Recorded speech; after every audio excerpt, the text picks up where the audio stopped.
Ok, ma réponse à observateur, suivez comment on appelle ces informations que je vais vous montrer tout à l'heure. Suivez cette vidéo et puis je vous explique des choses devant. Merci. Voilà, vous voyez, ça c'est un petit cas que je vous montre ici. Comme observateur parle beaucoup sur les réseaux, vous voyez un peu. Ce bâtiment, je vous rappelle que ce bâtiment est habité, c'est maintenant, ça fait 4 à 5 mois. Mais voici le problème. Vous voyez là, c'est l'eau du voisinage qui sort devant le bâtiment qui est carrelé là. Vous voyez, c'est l'eau du voisinage. C'est-à-dire, l'eau, même si c'était l'eau propre, même c'était mieux. C'est pas l'eau propre. C'est l'eau sale du puits perdu que le voisin est en train de recevoir comme ça. Vous voyez un peu. Quel est ce problème? Le problème, c'est que vous voyez là, c'est la fondation du voisinage qui est là. C'est-à-dire le voisin, il a fondé et il a soulevé, vu le terrain, il a soulevé sa fondation. Mais, le nouveau voisin, lui,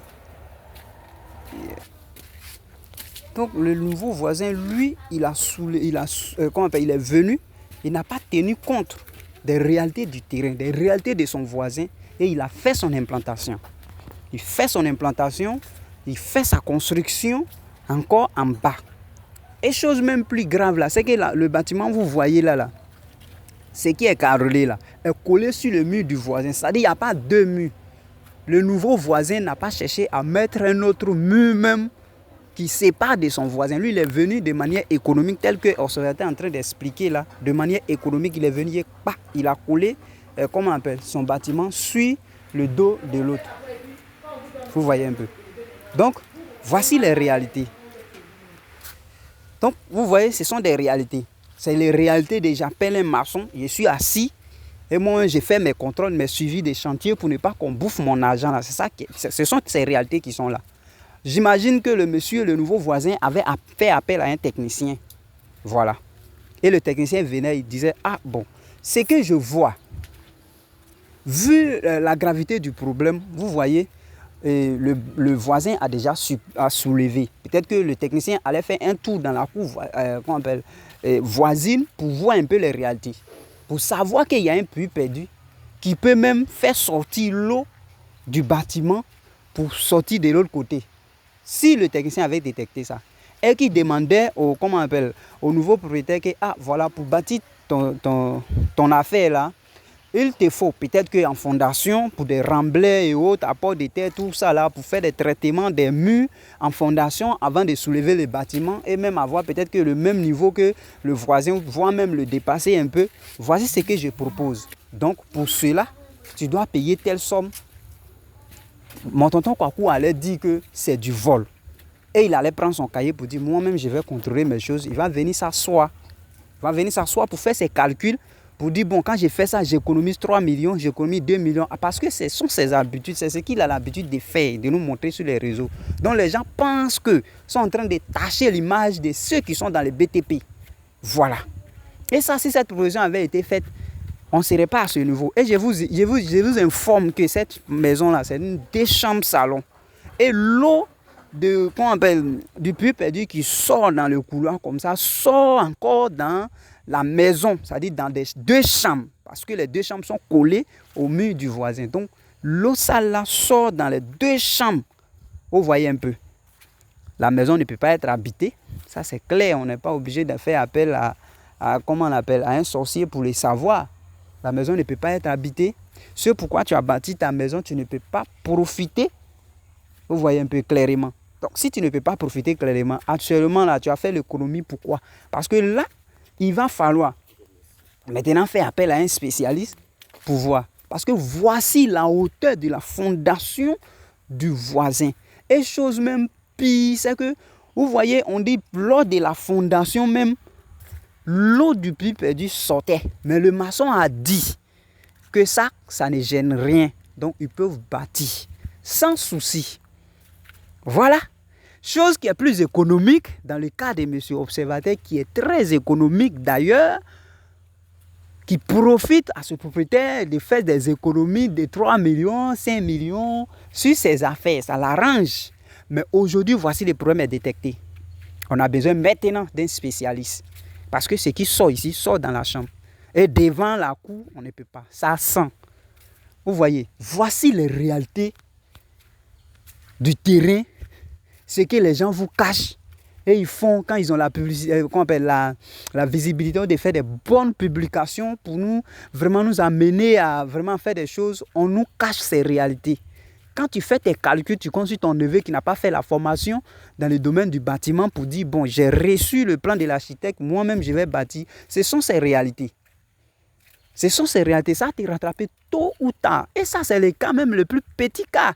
Parce que ce qui est là, le problème, c'est qu'on peut même venir casser un côté et puis régler ce problème parce que c'est un bâtiment qui n'est pas à plusieurs niveaux.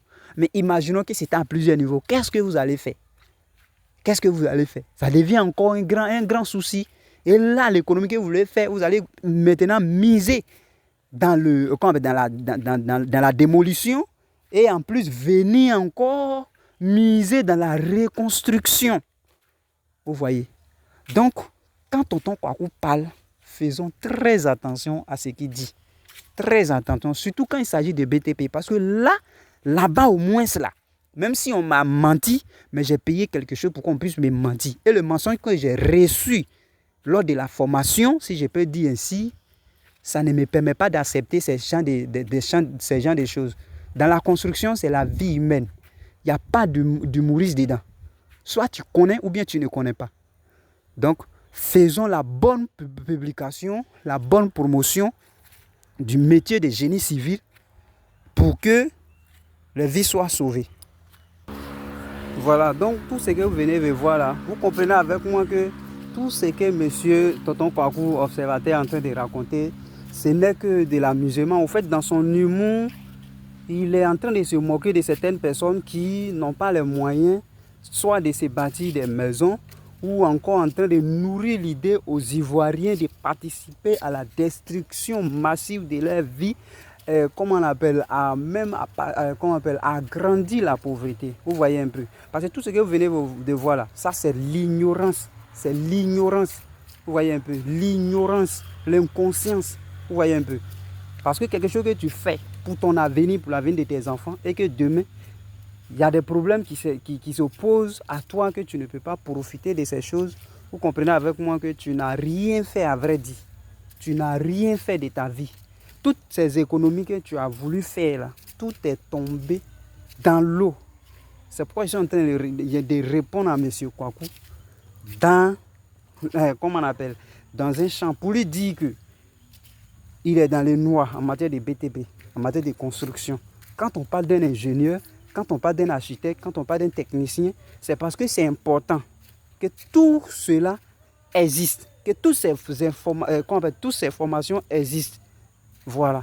Quand tu prends ton neveu, ou bien tu prends ton cahier, tu t'assois, soit disant, moi, je vais diriger mon chantier, ce sont des résultats qui t'attendent demain. Mais de manière inconsciente, tu ne sais pas. Parce que le problème, c'est que ce que tu es en train de faire, souvent même, c'est même pas sûr que tu profites de ça jusqu'à ta mort. Oui, tu seras couché, peut-être que sur le lit d'hôpital, tu diras, ok, j'ai bâti 2 immeubles pour mes enfants, donc je peux mourir tranquillement. Mais attention, 2 mois après ou bien 1 an après, l'immeuble s'écroule. Et c'est ce qui se fait remarquer sur tout Abidjan. Partout. J'ai un cousin, non, les devis qu'ils ont fait. Je vais vous dire quelque chose. Quand tu vas à Djamé, souvent les brodes que les gens vendent là, c'est ça que d'autres s'en vont acheter. Ils achètent, dès que ça arrive, ils achètent, ils mettent dans les magasins. Et puis ça devient encore plus cher. Mais tenez-vous bien, ce qu'ils ont mis dans un magasin, ou soit même souvent il y a clim, il y a la climatisation, vous allez comprendre avec moi que la personne, ça va durer dans son magasin. Toi, tu vas aller acheter, ça va prendre du temps avec toi. Ça ne va pas se détériorer tout de suite. Pourquoi? Parce que l'habit était dans un confort qui a conservé sa texture, sa couleur, qui a fait de sorte que vraiment cet habillement-là puisse durer dans le temps. Vous comprenez un peu? Donc c'est là où vous faites les choses que d'autres personnes ne comprennent pas dans le BTP. Ça fait que beaucoup ne sont pas dans le BTP, ne connaissent rien dans le BTP, mais ils sont devenus entrepreneurs, ils font tout avec la tête. Voilà, ils font tout avec la tête. Vous voyez un peu, c'est ce qui tue actuellement ici en Côte d'Ivoire. C'est ça, c'est l'ignorance. Dans le BTP, tout le monde veut rentrer dedans pendant qu'ils ne connaissent rien. Aujourd'hui, il a de la visibilité. Aujourd'hui, il a la lumière. Au lieu de prendre pour dire des bonnes choses, pour conseiller aux gens, de voir les spécialistes pour les travaux, voilà.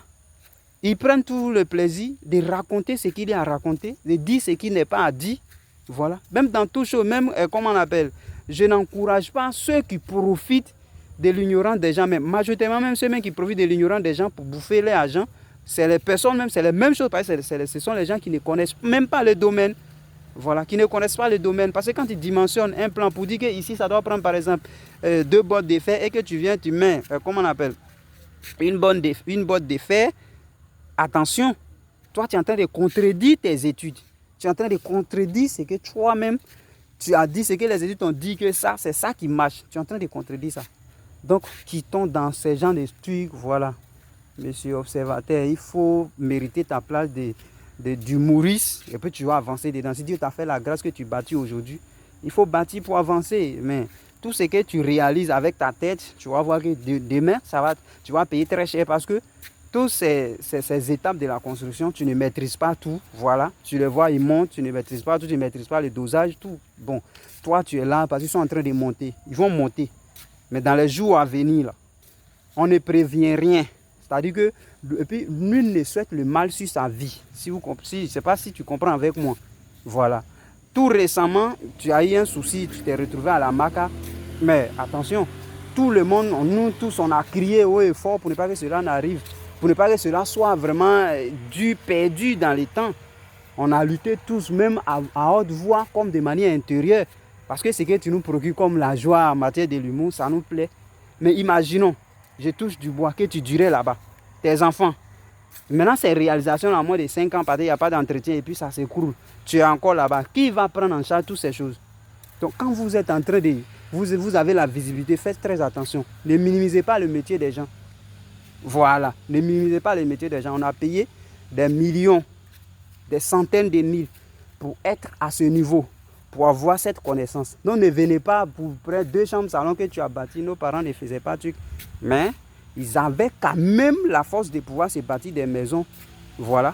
Mais ce que nous utilisons aujourd'hui comme matériaux, c'est les matériaux qui sont quittés dans des usines dont il y a des normes dans l'application, dans leur application. Il y a des normes qu'il faut respecter. Et c'est ce que nous, on est parti apprendre. Et la technique. Et les techniques d'un ingénieur pour le suivi des travaux. Donc, ne minimisez pas ce que nous savons faire. Voilà. Donc faisons très attention aux propos de Monsieur Observateur. Merci.